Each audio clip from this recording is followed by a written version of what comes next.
Hi, everybody. Welcome to the October 2022 SJAA Imaging SIG. And today we have Francesco Meschia again, fourth time this year. And we're looking forward to this talk on processing narrowband images. So Francesco, please take it away. Thank you very much. All right, let me share the presentation. Here we are. All right, so second episode of narrowband imaging for the summer. This time we're going to talk about image processing. Ideally, starting where we left off in the previous talk. The previous talk we said go out and collect data, and now we're going to process the data. So to talk about, these are the topics that we're going to touch tonight. I'm going to start with what is my personal philosophy in processing narrowband data. It's not that I wanted to say it is the way to process narrowband data. There are many more different techniques because there are many degrees of freedom in processing narrowband data. This is just mine. I'm going to also talk about some little pitfalls that may open in front of your feet when you do calibration of a narrowband data, especially if they are taken under dark skies. Then we're going to touch probably the main topic of the night, which is tone mapping. This technique that you might have read about, and it has been popularized by a Finnish astro imager very much in the last few years. We're going to see a few palette combinations that can be used for narrowband to render narrowband imaging. And we're going to close with how to process stars in narrowband imaging. My plan is to go through this presentation relatively quickly, but again, stop me anytime that's needed. And then we're going to do a step-by-step processing of one of my images in PixInsight. We're going to do it with the Tulip Nebula that I collected the data for in June, I believe. So let's get onto it. Processing philosophy, in my opinion, the first question that one should ask is, how do I want to treat color? Is there such a thing as natural color, talking about narrowband? Well, in my opinion, of course, those the three colors, the red, the deep red, and the teal of oxygen are natural, meaning that they are coming from natural sources.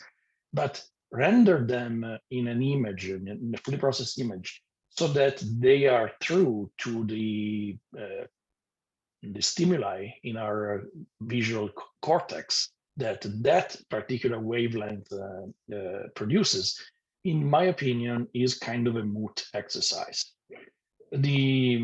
I think that when you do SHO, you are not even trying to approximately recreate those stimuli. Even if our eyes were sensitive enough, you wouldn't see the Eagle Nebula the way that NASA rendered it in the Pillars of Creation. Although there are some approaches that try to achieve that, my fear is that when you do it with SHO filters, maybe with other combinations, it would be possible, but SHO filters are doomed from the start if we're talking about natural colors. And why is that? To answer that, I would need to talk a little bit about color science and color perception. So this chart that I have on the screen is the CIE 1931 chromaticity diagram. It shows it tries to reproduce the perception of color that our visual system would give us, so in terms of perception, not just the electrical signal captured by the eye, but everything that's processed by our brain, is a function of two parameters, X and Y, that are essentially two chromaticity coordinates. These coordinates are essentially abstract positioning, abstract base vectors in a color space. But what's interesting in this curve is that it has this strange shape, a little bit like a bell curve, but the periphery, that area where you see those numbers ranging from 460 to 620, those numbers are actually wavelength of monochrome radiation that would yield that particular color. So the monochrome radiation marks the perimeter of the possible colors that we can see, but it doesn't include all of the colors that we can see. So the rainbow does not include all the colors that we can see. You can mix pure colors, pure monochromatic radiation, and produce all the colors that you can see inside that curve, which is great. It's a great way to represent what's possible in our regional system. But how does it come into play when we're talking about the SJAA? Well, if you combine 3 or more pure monochromatic beams together in an additive synthesis, you're going to be able to represent from this curve, not the entire curve, but essentially the polygon that is described by all of the possible lines that go from one wavelength to another. And if we do that for the 3 radiations of the SJAA filters, so 672 nanometers, 656 nanometers, and 501 nanometers, the color space that those 3 radiations can represent is this. This is not, it looks like a line, but it's actually a triangle. It's very, very skinny triangle because 2 of the vertices are so close to it. They are just 16 nanometers apart, 656 and 672. So this means that the only portion of this color space that can be represented in natural colors by SJAA is that line, that very skinny triangle.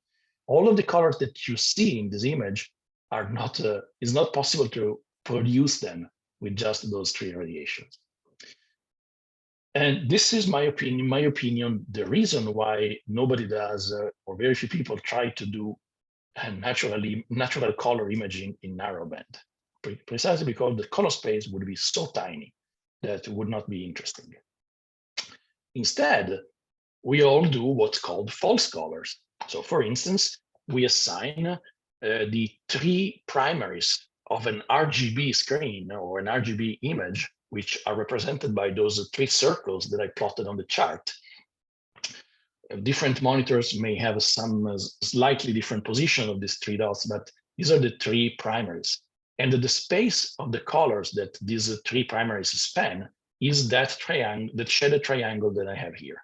So this is going to be a much more interesting image, much more colorful image than the skinny triangle that I was showing earlier.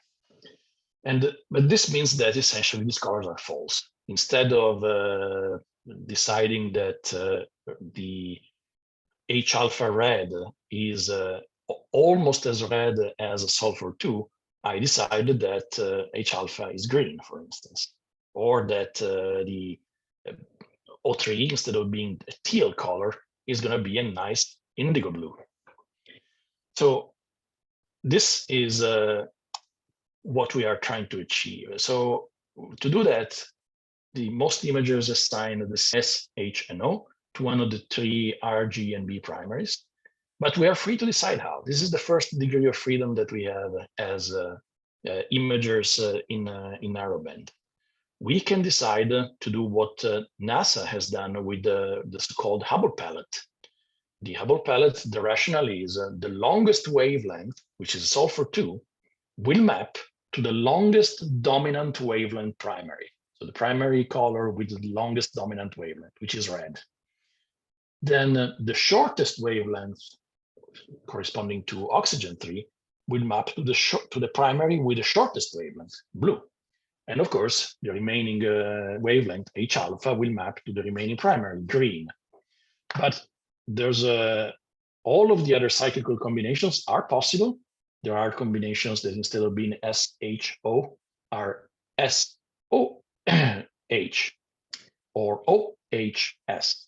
I mean, you can decide. And also, there's no need to have to assign the wavelength to a pure primary, or to assign better said, to assign each of the primary to a pure wavelength. You could mix them.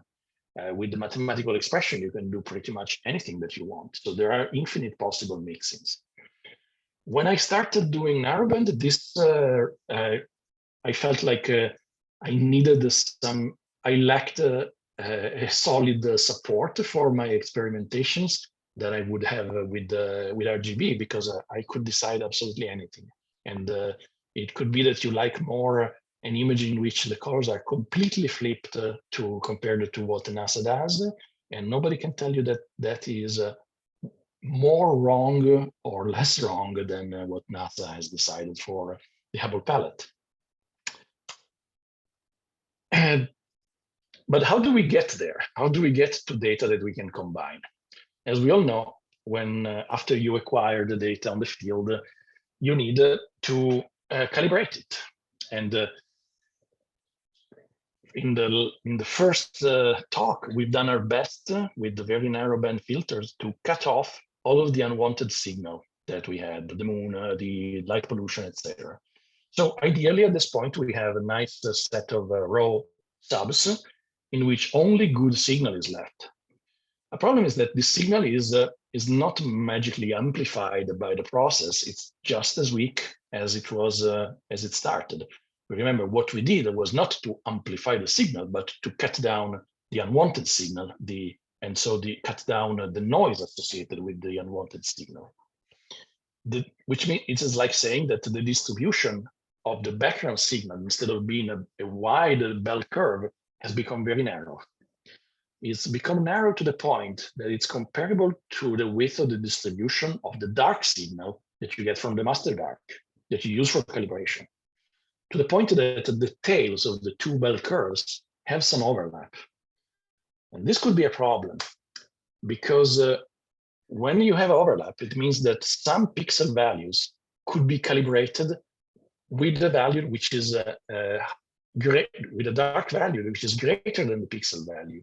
And so this would lead to a pixel assuming a negative value, which in PixInsight, but in most applications is the same, means that it would be clipped to 0. And so you throw away data. In order to avoid this, you can add a numeric constant, which is called a pedestal, that's added to the pixel before the calibrated image is produced and clamping the pixel values to the 0 to 1 range.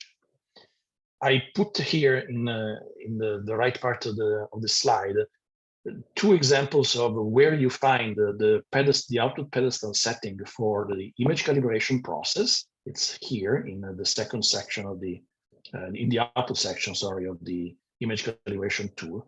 And this is where you find it in a weighted batch pre-processing script. Again, you can enter a value expressed in EDU, so in the ends, or you can even, in the case of WBPP, you can let it choose a value that is just enough so that only very few pixels are clipped to 0, or maybe even none of them. And don't take my word for it. There's a great video by Adam Block with lots of demonstrations of this problem and how to solve it. And this is the link. And it's well, Adam is a great teacher, so you'll find it very useful, I think. Hey, Francesco, can I ask? Now, please. If you put a little bias on your camera, is this a problem?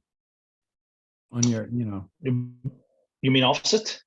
Yeah, or whatever you want to call it, But right, when you take pictures, there's offset and gain, and if you had a small offset, you'd think that you could overcome this. This isn't a big absolute value kind of number, I'm assuming. Right. So if you're talking about the offset value that you give to the camera while taking the data, yes, it could help a little bit, but it's not the solution, because in order to properly calibrate your data, also your darks needed to be taken with the same offset value. And so you are just going to shift both distributions to the right, but you're not going to alter the fact that there are some tails that overlap. Okay, I got it. Okay. So assuming that calibration went well and we assigned an appropriate pedestal value, and I tried, for instance, for using the N100 once, the one time that I went imaging narrowband at pinnacles where the sky is very dark, and so my my scale distribution was almost a line. So once we have all the data, we needed to start mapping them, mapping SHO, as we said, to the three primaries that are going to produce our color image. And we might have read online that, okay, you assign sulfur goes into the red channel, hydrogen goes to the green channel, and oxygen goes to the B channel. What's difficult with that? But the problem is that because of the relative abundance of the three elements in the universe, we talked about this in the previous talk, hydrogen is by far the most abundant element in the universe. And it ionizes at pretty low energy. So it creates, there's a lot of H-alpha in the universe, much more H-alpha signal than O3 signal, and certainly way more than sulfur 2. So whatever primary we assign H-alpha to, that will become the dominant color of the image. And a Hubble palette uncorrected image, you take the three linear data, you assign them to RG and B, will become a beautiful green image. And this is usually not what we want, because we would like to have a wide range of color in our images. Otherwise, we're going back in the same problem of having a very narrow color space. So how do we do that? Well, the key to do that is to rebalance the relative strength of the three channels. This is a technique that it's called tone mapping. And we owe it in particular to a Finnish astrophotographer called JP, I'm going to botch this name, Metsäväinio. He has a great website, www.astroanarchy.com. And he has produced some incredible, really beautiful narrowband images. He's very much into mosaics. So you can see some incredible, super wide field views of the Milky Way on his website. And he teaches this technique. It's there are, I think we hosted one. No, maybe it was not SJAA, but it was the Santa Cruz Astronomical Association. We hosted a seminar that he gave like a couple of years ago. The basic trick to this tone mapping is to rebalance each of the channels so that the histograms of the three channels, when you look at them in PixInsight or in Photoshop, which is a tool that Metsäväinio uses, are roughly comparable in their black points, in their white points, and most importantly, in their midtones. So they overlap almost with similar shapes. The problem is that if we do that on directly on the initial data, given that H-alpha is overpowering the other two, you end up saturating very strongly the data, the stars in particular, of the weaker channels, which is the reason why, maybe less so today, but in the past, narrowband images were affected with the magenta star syndrome, which the stars acquire a magenta hue or magenta halos. Nowadays, we have ways to avoid that, but that was the typical case until a few years ago. So the first step to avoid that is to remove the stars.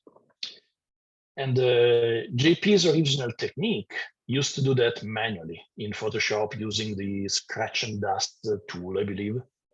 But today, as we all know, we have a very efficient machine learning-based tools like StarNet++ or my tool of choice, a Star Exterminator.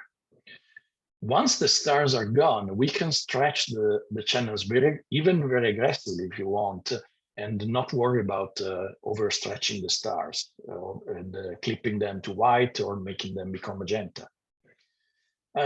Personally, I like to do the star removal while the image is still linear. Fortunately, there are good some recent tools like Star Exterminator for sure. I'm not sure about StarNet++, have a way to do that even when the images are still linear. Then I do an initial stretch with, you find it here high, generalized hyperbolic stretch, using the same type of stretch, same strength in the three channels, changing only the black point essentially, because the three channels may differ in the black point. And finally, once I have this initial gentle stretch done with the GHS, I equalize the histogram essentially by feel, by looking at the histograms using HT, histogram transformation. In the end, you get 3 images that, yeah, they have a similar histogram, but of course, you're going to have some weaker channels that are stretched way more than the stronger channel. This will make the noise in the weaker channels very visible. But the interesting part about this technique is that you don't need to worry about that, because these are not the data that will produce the detail in your image. These are just tone maps. These are maps of the presence of the elements that will just provide the color information to the final image, not the detail. So you can be very aggressive in noise reduction. You can use, again, machine learning-based tools, or you can use start removing aggressively the smaller wavelet layers, or even convolution, or MMT or MLT, without worrying about the detail. The detail will come later in the next step. So this is another one, like star removal, of the original contribution that JP gave to the community. Separate the stars from the non-stellar object, separate the color contribution from the detail layer, from the detail. Well, he calls about layer because he's a Photoshop guy, but let's say the detail contribution. Okay, but where do we recover the detail? Well, in many cases, the H alpha, which is the strongest channel, has the most detail. It's not necessarily the rule, though. There are some targets that have a very strong spatial separation between the 3 elements, oxygen, hydrogen, and sulfur. So you may not, if you just take H alpha, you're going to throw away a lot of the spatial information, the detail information. Perfect example is an image that I processed a couple of months ago, and the image that I put in the teaser for this talk, the Wolf-Rayet star WR134, which is surrounded by a beautiful spherical shell of O3 that only has O3 irradiation. There's no H alpha at all. Another typical example would be the Squid Nebula, in which the squid is exclusively O3, and the H alpha is only the shell that surrounds the actual the squid, which is a planetary nebula. So you need to make a judgment call. If an image has mostly H alpha, like the Pelican Nebula or the Wizard Nebula, I may use H alpha as the luminance data, so as the detail layer. But in other cases, I like to be in cases in which the channels are more balanced, I like to build a synthetic luminance or synthetic detail channel by overlaying the 3 signals, sulfur, hydrogen, and oxygen, using pixel math. And this is the expression that I use. So basically, all this expression with the tilde are essentially the equivalent in PixInsight of the overlay operator between layers in Photoshop. It's saying, what this expression is saying is take the difference between the sulfur signal and its median, overlay it with the difference between the H alpha signal and its median, overlay it again with the difference between O3 and its median, and then, to avoid having a median value of 0, add back the median value of the H alpha signal, but you could have done it with O3 or O2 or even just a constant. In the end, you're going to produce an image that has information from all 3 channels. I like to do this while they are still linear. Actually, you have to do it while they are still linear before stretching. And in this way, the noise contribution will be the one in the original files, in the original integrated images. But if you find that there's too much noise coming from typically S2 is very noisy, you can put a multiplier in front of it and say, yeah, I want to take only 20% of sulfur 2, and maybe instead of taking all of the signal from oxygen 3, I'm going to take 60% or 70%. Trial and error, yet another one of the many degrees of freedom that narrowband provides. Then once I had this, I process it as I would do with the luminance of an LRGB image. So I typically stretch it. I may do noise reduction. I do a stretching more aggressive or less aggressive depending on the data. Francesco, there's a question. Jeffrey asks, Please. do you also use the image layers taken with the LRGB filters in your wheel? I don't know, Jeffrey, want to clarify that, or do you understand? I think I understand. Okay. So normally I don't do it for the non-stellar side of things, because the signal to noise ratio in the narrowband that comes from the narrowband filter is so much higher than the signal to noise ratio in the RGB channels that it's not worth it. But the exception is the stars. The last part of this presentation, we're going to talk about how to recombine the stars into a final image, because I don't want to have to produce in the end a starless image. And one of the basic techniques that has been used for a while is to replace the narrowband stars with RGB stars. So the stars, they're essentially points of light. So the signal to noise ratio is high enough that we can use it. We can use them, throwing away the non-stellar part of those RGB data, and have a more pleasant colors, more true if you want, although I don't like this to call it color true. But yeah, closer to reality view of the star colors, which many people find more pleasant than the narrowband stars. Does this answer your question, Jeffrey? He said yes in the chat. All right. But good question. Now we have the three SHO data, and set of data, we have processed them, we have stretched them. Now it's time to produce color information. And to do so, we have to create a channel combination in which, as we said, we assign the stretched versions of the narrowband channels to the three RG and B color channels.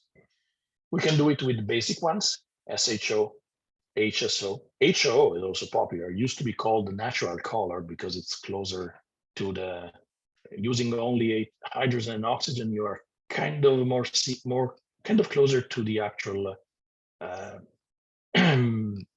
color in that your visual cortex would perceive, at the cost of reducing your color space to a line. That's the problem. But in general, you can use any combination. For instance, you can use a linear combination, like assigning to an arbitrary X color channel of the three wavelengths. So a certain constant times sulfur, another constant times hydrogen, and a third constant times O3. The one that I really like, though, is what is called the dynamic palette, which was created, it's a family of palettes created by Ludovic Raymond, aka Forex, on online forums, and that you can find at the website thecoldestnights.com. These dynamic palettes are still linear combinations, but they are using not some constant multipliers like in the expression that I posted here, but they are derived in a non-linear way from the channels themselves. So they are reinforcing or depressing your data depending on what the data looks like pixel by pixel. What does this mean? So this is an example of one of the dynamic palettes that you can use for SHO that I use frequently, actually. So you assign to R, G, and B these three rather arcane expressions, but if we try to interpret them, they become a little bit more understandable. So the key to understanding this palette, look at this factor. When you have an image and you raise it to the inverse of itself, raise it to the power of the inverse of itself. This is actually an exponential transformation, which is known in forums and even in PixInsight as a PIP, power of inverted pixels.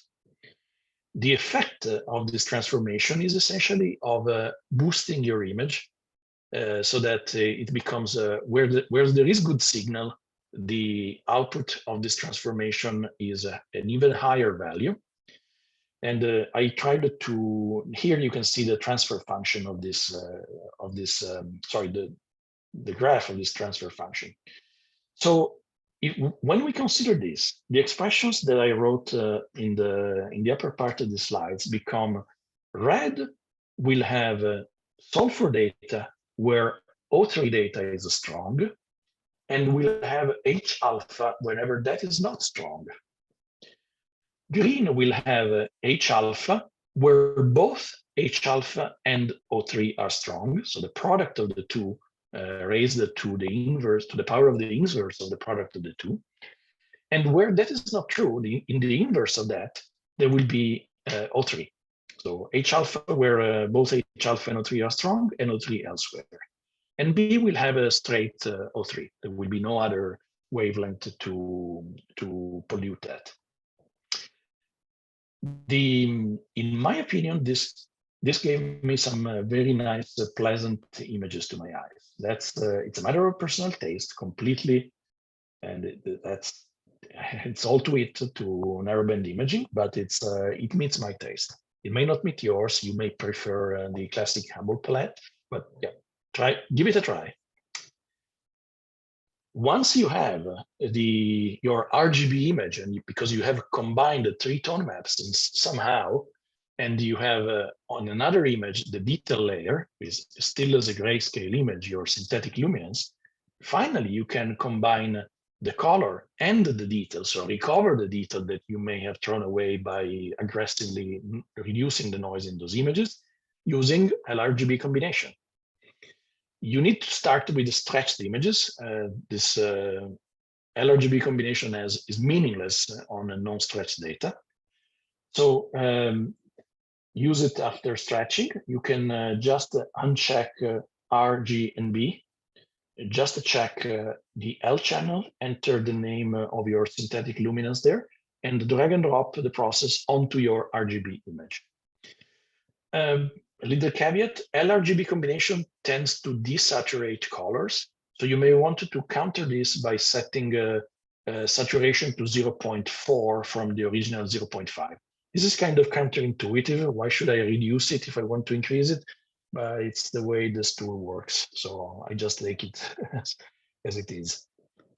If you find that your colors are still a little bit noisy, you may want to check this box, chrominance noise reduction, and to smooth the first 2 or 3 layers. Again, trial and error can tell you whether this is necessary or not. Can you just quickly say why LRGB combination as opposed to just channel combination and, setting the L in one of the lab? Oh, you can also do that if you work in the LAB in the lab color space. Well, I mean, you say work in the L. I mean, if you have an RGB image and then you just you click lab for channel combination, won't it work? Doesn't it do the conversions for you? Yes. So you say that you're going to throw away the L signal and you're going to replace it with the SynthL. Is that what you're saying? Right. And I guess the SynthL could have the L in it already, but yes. Yeah. So I think that there's LRGB combination does not entirely throw away the luminance information derived from the 3 channels, but yeah, you can definitely do that too. It's you set the channel combination tool to work in the LAB space. You uncheck A and B, or you create another image by using A and B from your RGB image and L from the synthetic luminance. You can. Thanks. This is convenient because in one tool it also gives you the ability to correct the desaturation and to smooth the color layers if needed, but it's the same thing. Once you have that, the following steps are essentially the same steps that I would take for an LRGB image taken with broadband filters. So these days, what I mostly do is I do an exponential transformation, again, powers of inverted pixels to try to recover some of the low signal areas. I typically saturate the colors because I like a saturated color. If there are areas of very high signal, I may do an HDR multi-scale transform. Note that there is a tool, there is a script called color corrected HDR multi-scale transform that is actually doing a slightly better job than the process HDR multi-scale transform that doesn't work. Changes the colors a little bit when you operate on RGB images. I do a lot local histogram equalization. Also, it's another way to try to tame down a very strong contrast. And then I do histogram transformation to correct maybe color casts by processing slightly differently the 3 channels until I'm happy.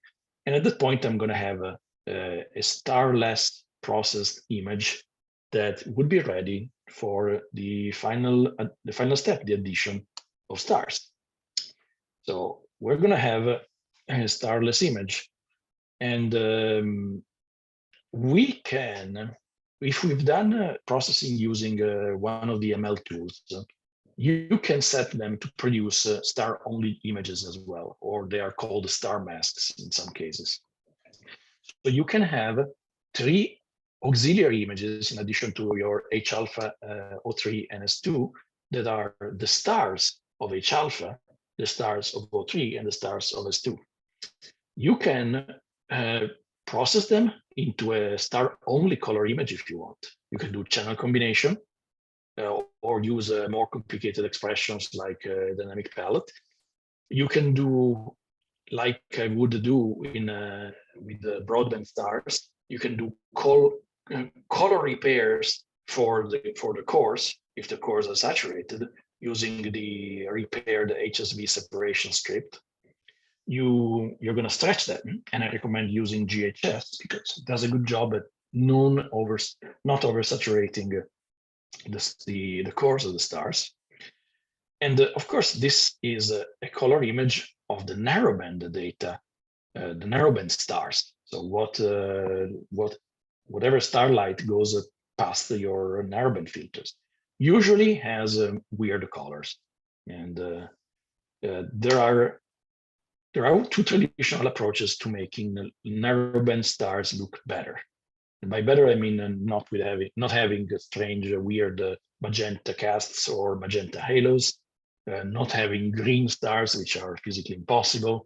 So the 2 traditional approaches are to repair the colors of the narrowband stars, or to replace them altogether with RGB stars. This is ties back to the question that we had from Jeffrey. In addition to these 2 traditional approaches, I favor a third option that I'm proposing to you. You may want to try. You can replace the colors of the narrowband stars with RGB colors, but you may want to keep the luminance profile of the narrowband stars, because typically a narrowband star is smaller, sharper, more narrower than the equivalent RGB star. And so it may be more pleasant to the eye, may give you an impression of a higher image that is sharper, higher resolution, although it's more of an impression than data. The data is the same. And let's see how this is done. So before we go any further, we are still dealing with false colors. I'm talking about how to make things more aesthetically pleasing. I'm not to produce data of any scientific value. So if I start with narrowband stars, so and I produced my RGB combinations of stars from H alpha, S2 and O3, I use this recipe. I invert the image.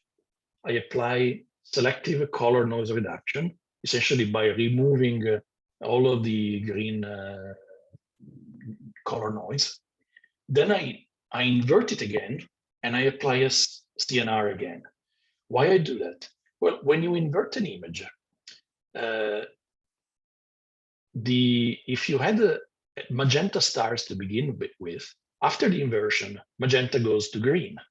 So by removing green using a CNR, you're actually removing magenta in the original data. So you invert it back, and at that point, you have no more magenta stars. And then I apply again a CNR, maybe not at 100% strength, but only at 80%, to remove the green stars. Again, neither magenta stars don't exist and green stars don't exist. So those are eyesores, in my opinion, and this is an easy way to remove them. In my experience, often this is plenty enough to give colors that look good. Again, I'm not saying that they are true; they just look good. But if you're talking about having a truer color, then you may want to collect, for instance, 30 minutes worth of RGB data using short exposures, like 30 seconds, to avoid saturating the star cores. Then you process the resulting data as you normally would with an RGB image. No need to collect the luminance. We already have the luminance that we need. You just want the RGB data. Stretch the data aggressively, and most importantly, clip the blacks aggressively. You want the background to be pure black. You don't want to have any non-stellar data in your background, because it would be mostly noise compared to the strength compared to the higher SNR of narrowband data. And then you can overlay the RGB stars on the narrowband stretched image using pixel math, or if you're using Photoshop, using the overlay operator. So starless times the inverse of starless times the inverse of RGB stars, and then invert everything. And then there's my own technique, replacing the colors of RGB stars with RGB colors. Again, you need to produce first a narrowband star image using a channel combination. Don't worry about the colors at this point. Extract the luminance while still linear, then stretch it using a GHS or your preferred stretching method. In parallel, acquire RGB data for the stars and process it to a stretched image, just like we discussed. At this point, you have a stretched luminance, which is the luminance profile from the narrowband data. You have an RGB image from the RGB data that are only stars. And you use a LRGB combination to put them together. And your resulting image will have the same tight star profile that you get from narrowband data. You're going to have the natural, in multiple quotes, color from your RGB data.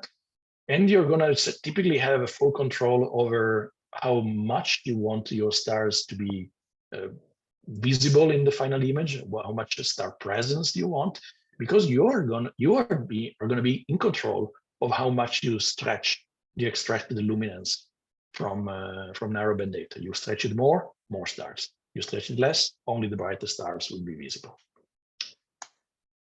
And this is it for the presentation.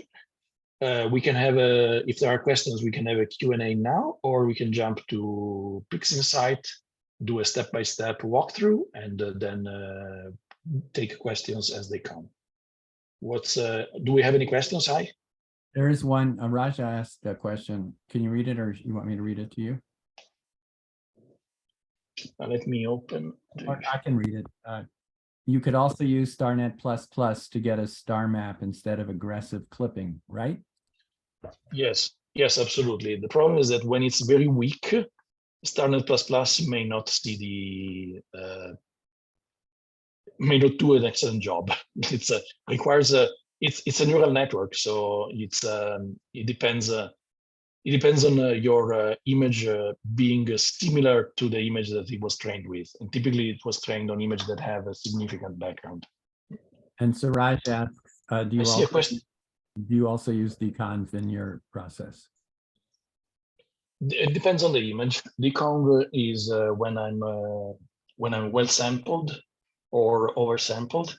So if I use my small scope, 65 millimeter refractor, it's way undersampled. So I typically there's no point in doing the convolution there. But if I use my 130 millimeter refractor and maybe I do bin 1, so I have 2.3 micron pixels, then I do the convolution. And I do the convolution after a pass of StarNet or Star Exterminator. So essentially, I don't do the convolution on the stars. I do the convolution only on the non-stellar parts. It gives good results, and it's another technique that I learned from Raymond from thecoldestnights.com. All right, let's see if I can switch to PixInsight. While he's doing that, All right, yes. Feel free to ask questions, by unmuting yourself too. I'm happy to transcribe the chat, but feel free to talk if you want. Yeah. All right, so this is my processing of the Tulip Nebula. The 3 files that I have here are the integrated images directly from WBPP. This is H alpha. This is O3, and this is S2. So there is a signal in all 3, but it's there will be some challenges in processing it. As you can see, the stretching of these 3 images is unequal. This S2 is way more stretched than the other 2, and you can see that in the fact that the stars are much more present than in H alpha for sure, but even more present than in O3. So this will be one of the things that we're going to have to deal with. So my processing for the narrowband data, typically I start by doing a little bit of a DBE, dynamic background extractions. Sorry. It is a challenge to do it properly in an image like this that has a lot of nebula in the background. You try to do it by placing samples in places that are as close to the background as possible. So for instance, dark nebula. And I do it separately for H alpha, for O3, and for S2. Then I typically crop, because I dither during acquisition, so the borders, the edges are actually not 100% covered. There's less data in the extreme edges than in the center of the image. So little cropping, and then well, this is just renaming the file, not a problem.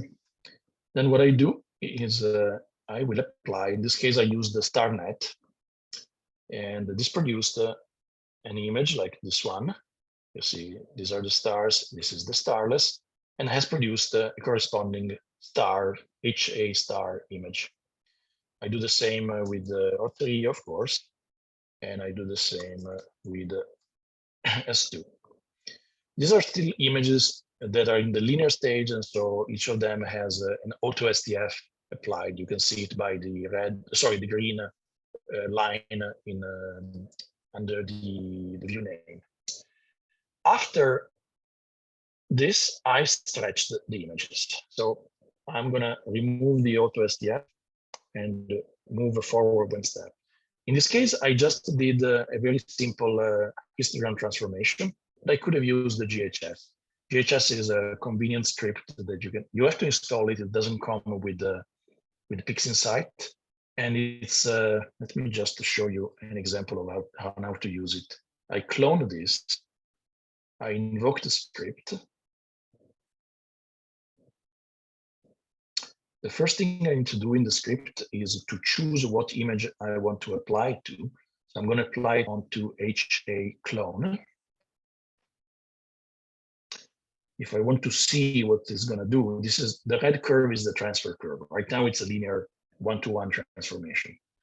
I want to change the transformation, especially in the part where the histogram of the images becomes interesting. So I'm going to put an inflection point here. And instead of doing an identity matrix for the transformation, I'm going to apply a certain factor for stretching, and another factor for what they call local stretch intensity. Essentially, the local stretch intensity is the slope in this inflection point that I created. So you see it changes when I move from 5 to 2. The net effect is that the highlights will be better preserved than they would otherwise. When I apply the script,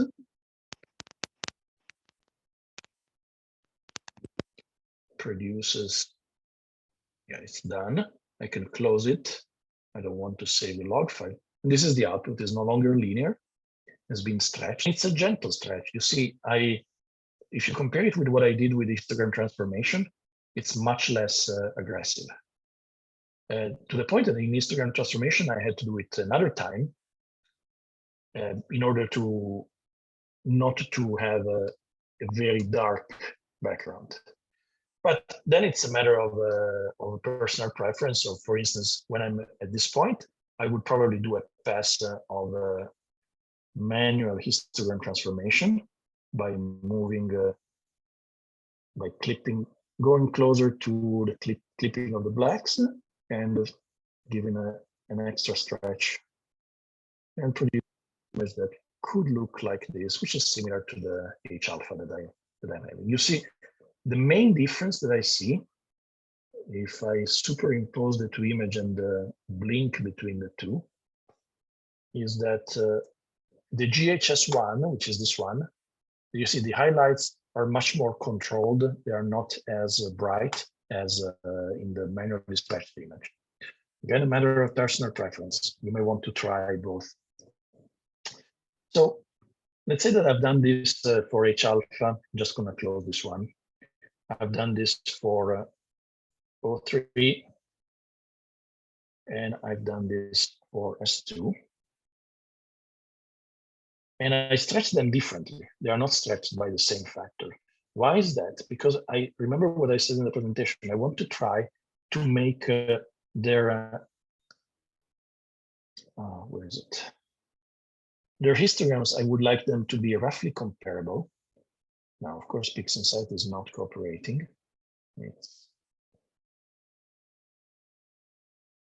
It's fantastically lying to me because these are not, okay.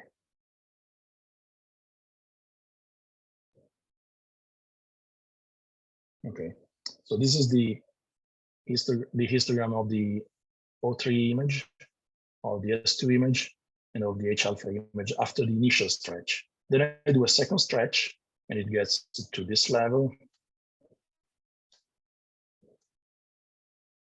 This is a bug, sorry. The histogram seems to be completely compressed into this corner, which is obviously not true because it looks kind of looks the same as this image. There's no STF applied to either of the two, so their histogram should be similar, and they are not. So, but you can see apart from the bug, you can see that the H alpha histogram and the S2 image, they're not identical, of course, but they are roughly have a similar width and a similar median value. The main difference that you can see is that H alpha is nice and smooth, and S2 is horribly noisy. So there may be another, I may want to do some another noise reduction before getting it to the final image. What I actually did in this for this particular case was to actually I had done a noise extermination earlier in the steps. Sorry. So what I did at this point was to create an RGB image, and we're going to see how. Sorry, not RGB, an SHO image. Is this dynamic SHO image that I have in the background? And let me go back in history so I can show you step by step. So the initial process was the pixel math expression that I showed you in the presentation. And the only thing I did relative different was to apply a 20% boost to the O3 signal, because by trial and error, I found it gave me a result that I liked the best. And you may want to do it while creating a new image, and make sure that the color space of the target image is RGB color, because at the point you start with the grayscale image, but you want the output to be in the RGB color space. So that after I produced this image, I normally do a pass of SCNR that removes some of the green cast. And I don't know if you can see it. If you look at the core of the tulip, this is greenish, teal in color. And this is there's just some yellows and there's some blues. And I prefer it, again, purely from an aesthetical perspective. Then I do another pass of a noise exterminator, which is an ML-based tool for noise reduction. You can use MTL if you prefer, not a problem. And then it's time to do the RGB combination. But what is the synthetic luminance that I'm going to use? Well, while I was processing the 3 channels before doing the stretch, I created the 3 linear versions of H alpha, O3, and S2. And then I produced a synthetic luminance with this pixel math expression, which happens to be the same one that I showed you in the presentation. So I overlay the difference between S2 and its median with the difference between H alpha and its median, and the difference between O3 and its median, and add back the median of H alpha. This has produced this image here in linear. And then I stretched it with 2 manual passes of HT. I could have used GHS plus HT, just like we saw with the RGB, sorry, with the H alpha image. But this is the synthetic luminance, has the detail that comes from the nice detail that comes from H alpha in areas like this one, or in the pistils, what I call the pistils of the tulip, and has also the nice O3 data like the bow shock in the Cygnus X1, which is a radio source around here.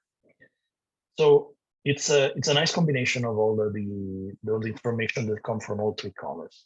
So once we have it in this stage, then we can use it as part of LRGB combination using this expression, the SHO.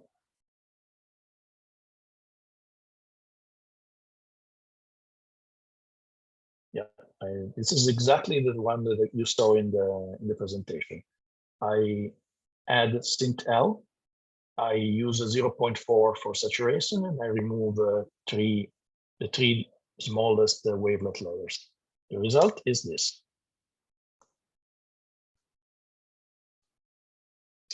And let me zoom in so I can show you better.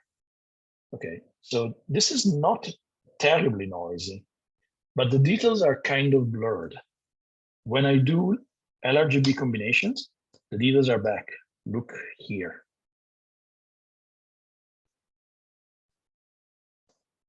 It's a nice tool, a nice way to recover part of the information that you had to forcibly throw away when you reduce the noise. As you can see, the tone balance has changed. It's not the same. So you may want at this point to do some additional histogram transformation to bring the overall tone balance, where the mid-tones are, more closer to what you have in mind as your vision for the image. Once I'm done that, I just rotated the image 180 degrees because I preferred it aesthetically to be oriented in this way, but this is a matter of personal preference. I then do a pass of a multi-scale linear transfer to make it a little bit sharper. It's subtle but visible. Let me try to show you. Yeah, I don't know how it's rendered via Zoom, but I can see an enhancement in the details of in this structure here, before, after, before, after, before, after. Now this is where also some deconvolution would have helped. I was lazy in this case and I didn't do it. After this, I do a pass of local histogram equalization that helps a lot in creating some more contrast, micro contrast in certain structures, like here and here. It doesn't need to be super aggressive. In this case, I didn't need it to change the overall tone, the overall balance. Just wanted to enhance some of the contrasty bits. Then I do additional, I was trying hard to reduce to make the background as neutral as possible. You see the background here is a kind of a purple. So I did a number of passes using a mask to only affect the background. And here I erred on the other side, and it's too green to my eyes. So I tried even worse. And in the end, I reached out a balance, which is this one, which is kind of okay at this point. I still use a pass. You can also use background neutralization if you can find an area where you have some good background, and you're going to get something like this. And finally, I can do some an additional multi-scale linear transform again to increase some detail. And I did another pass of noise reduction. Why not? These tools are so ML-based tools are so effective. You see. By the way, you can use a noise exterminator like I did here. I don't denoise at all. I'm just trying to sharpen the detail. It is quite possible and it works pretty well. Before, after. It's a similar result that you can get from a topaz denoise if you like that kind of tool. But yeah, at this point we have this final SHO process, the starless image, and it's time to add the stars back. Now, and by the way, I could have chosen a completely different strategy for this image. Let me show you how this image would look like in a Hubble palette. This is the processing that I also did. It's a matter of what you like. There are so many degrees of freedom that you can tweak during the processing workflow that your final image can be pretty much what you want without inventing data, just by deciding how to represent the data. So we're talking about stars, right? I have taken the star image, the star masks produced by StarNet++ for H alpha, O3, and S3, and tried to produce a star image with the full color in the SHO. Now, if I do that, I get something like this. Nice, beautiful green stars, horrible. So what I did was I did first a pass of SCNR without inverting, and this has taken care of the green stars. Now there are some purple and magenta stars that I also don't like. So I'm gonna invert the image, apply again SCNR with a factor of 1, so removing all the green noise, and then invert the image back. Boom. The red stars are, the purple stars are no longer there. Look at the difference. Purple star here, purple star here. Where did they go? They're gone, or they are much less evident. At this point, I do a pass of, given that the stars, they may not be green anymore, but they are still saturated, because that was a saturated green. So I needed to recover somehow the color data. And I use for that a script called repaired HSV separation that essentially infers the color that the star core would have from the color of the non-saturated halo around the star. The idea, which convinces me, is that there is no physical reason why the star should have a different color than its halo. So let's recover the core color from the halo. When you do that, you get something like this, which is a more interesting, more colorful image. You see this blue stars that I didn't have before? The blue has been recovered from the halos. You're not going to see the halo right now because the image is not, I'm not using any auto STF. Essentially, it's very hard to impossible to use auto STF with a starless image. You can, but you have to do it manually. If you just apply, if I just do Command A, I get something horrible like this. You see, nothing good. I try to do this. These are the steps that I do in the linear stage, and this is the last step. And then I stretch the image. But I see that there may be a question, right? Is there a free alternative for noise exterminator available? I don't know any other ML-based tool for noise reduction, but you can do pretty good noise reduction with MMT, multi-scale median transfer, or MLT, more multi-scale linear transfer. I believe we had I gave a presentation at the beginning of the year about that.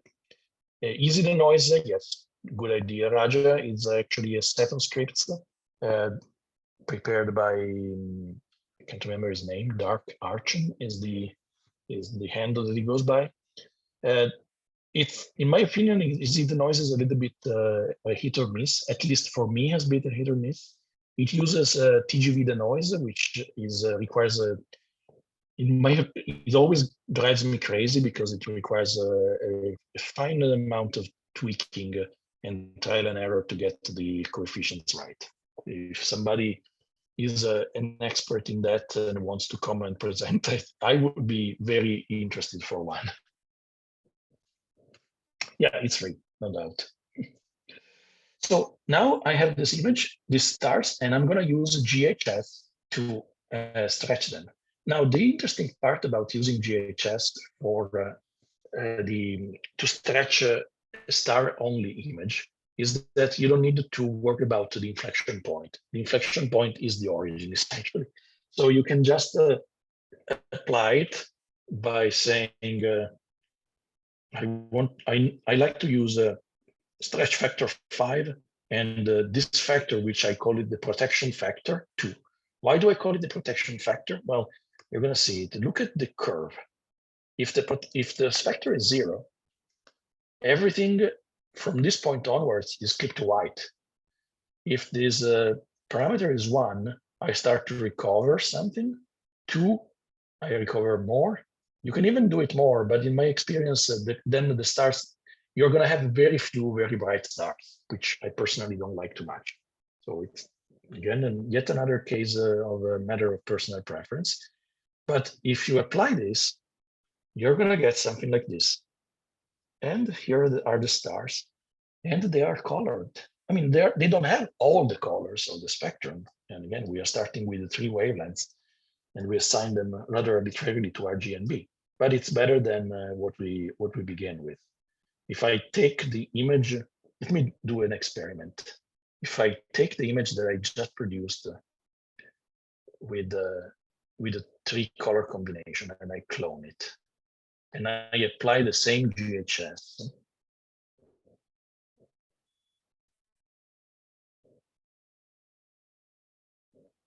yeah, nice green stars, very sickly. I don't think I like them. Certainly, I mean, these are not perfect, but I like them better. At this point, I can, well, I have to remember, I need to saturate the colors a little bit. I have to rotate it because I had rotated the original image in the same way. And I may do even some more color saturation. And then I can combine this with this. But there is a question, let's see. PCC, photometric color calibration. Yes, you can, although you're starting with with three very narrow band set of data. So you're not going to have a completely good coverage of all the spectrum. But yeah, you can do it. And I've done it in other images. I do it certainly for the RGB stars. It always gives me pretty good results. So when we, in the following step, when we're going to try to replace the stars with RGB data, you're going to see that in action. Now, in this case, I'm just going to show you the result of applying the RGB stars. So this is the original, my original SHO starless image. I combine the NB stars, the narrowband stars. Then I do a step. This is a step of this wonderful script called color corrected HDR multiscale transform. It's, look at how well it recovers the color in the core of the tulip. It's amazing. And then a little bit of histogram transformation to tone down the general balance. And this could be the final image if you like the narrowband stars. These are how the narrowband stars look like. They are not too ugly to my eye, but we can probably do better. So let's how we can replace the stars with the RGB stars. Now I have here R, G, and B data that I acquired in 30 minutes from from home. This is not from a dark site, just like the narrowband data. So the data is noisy. You see, I wouldn't want to have this mixed with my nice clean narrowband data, and we're going to try to avoid that. So in the RGB process, I am going to use a channel combination to create an RGB image, just like you would do normally from the three RG and B data sets. Then I do, as Glenn suggested, photometric color calibration. So let's start here. This is the original image. This is the image after PCC. PCC has changed the black point. And there's still some starless stuff, if you want here. I could at this point use again, a passive star net to remove it. What I did was something slightly different. So again, I used the same RGB, repaired RGB script, RGB combinations script to recover the star core colors, although the cores were not very saturated here because they were, all these images were with short exposures. But you see, these are definitely saturated, and their actual color is a nice red because that's the color of the halo. It's very effective. Then I stretch with the GHS, and when I stretch, I start seeing that some of the nebula seems to want to come out. So I made, if I look at the histogram of this, yeah, there's some space between the right margin, the left margin, and the histogram peak. So I'm gonna do a pass of noise reduction, again, noise exterminator, which is gonna make the histogram look very sharp. And then after rotation and some saturation, and maybe a little bit of sharpening, then I use HT to clip the blacks, essentially. I know that we shouldn't clip the blacks, but here I'm not interested in the data that is hiding just below, just above the background. I don't want the background. I only want the stars. And when I do this and I produce this final image, this is ripe to be integrated with the RGB data, which I am doing here. So this is the same image that we started from in the case of the narrowband stars. I add the RGB stars, and then I do the same two steps, the HDR MT and a little bit of histogram transformation. Now let me blink you the two images. Yeah, the RGB stars are more colorful. Right? Wouldn't you agree?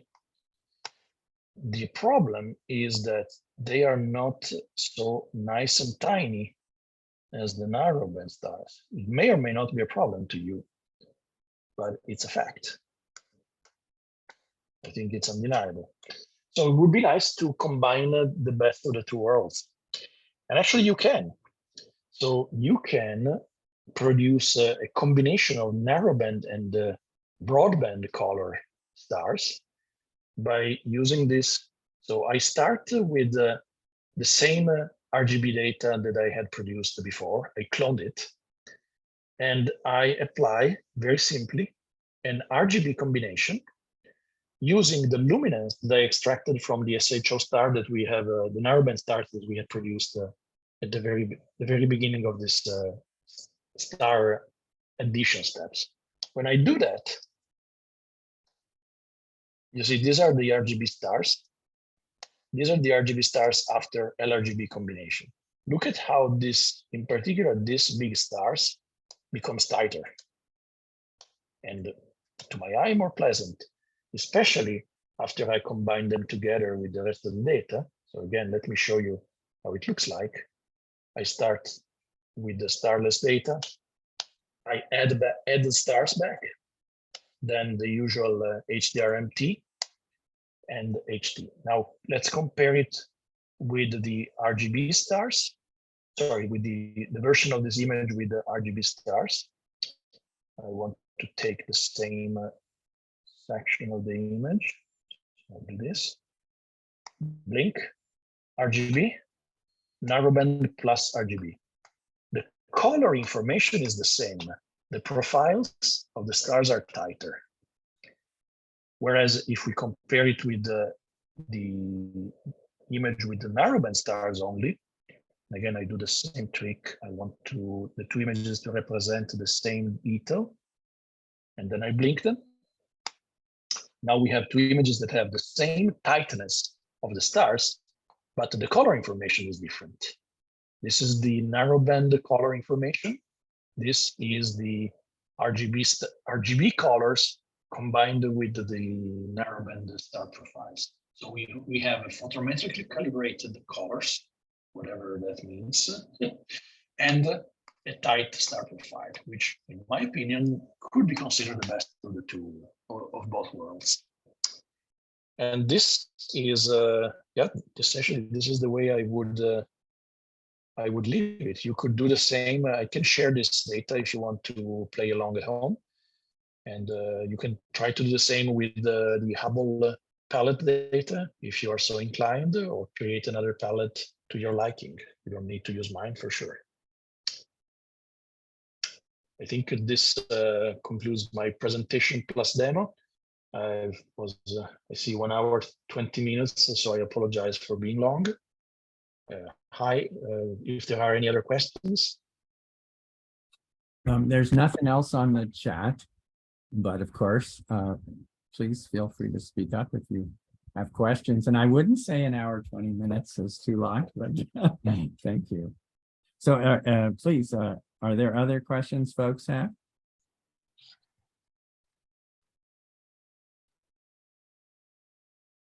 Well, quick question. So for the final reduction that you did using narrowband and RGB stars, would we get a similar result if we still use the RGB stars but did some sort of star reduction technique? Yeah, you could do that. It's just, you can do it with the Adam Bloch's star reduction technique, star de-emphasis technique. You can do it with what's the name of the tool? Morphological transformation, if you want. Yeah, you can. I combine the two because this is information that I already have, because the RGB, the narrowband star masks are a byproduct of the starless processing of the narrowband data, which I would need to do anyway. So the data is already there. It's at that point, why not use it? Got it. Thanks. Of course. Right. Any other questions before? I see somebody's typing, so maybe. Well, oh no, it's not typing. I'm misinterpreting the visual all right. cues probably. Well, then why don't we finish up? And so please unmute and thank Francesco for another wonderful presentation. We really do appreciate this, Francesco. Thank you. Great presentation. Thank you very Francesco. much. Thank you. Thanks, Thank you folks. so much. Thank you. All right. Well, thank you, Francesco. We'll see everybody next month. And Richard will tell us about planetary. And until then, see you later. Looking forward to that. Thank you.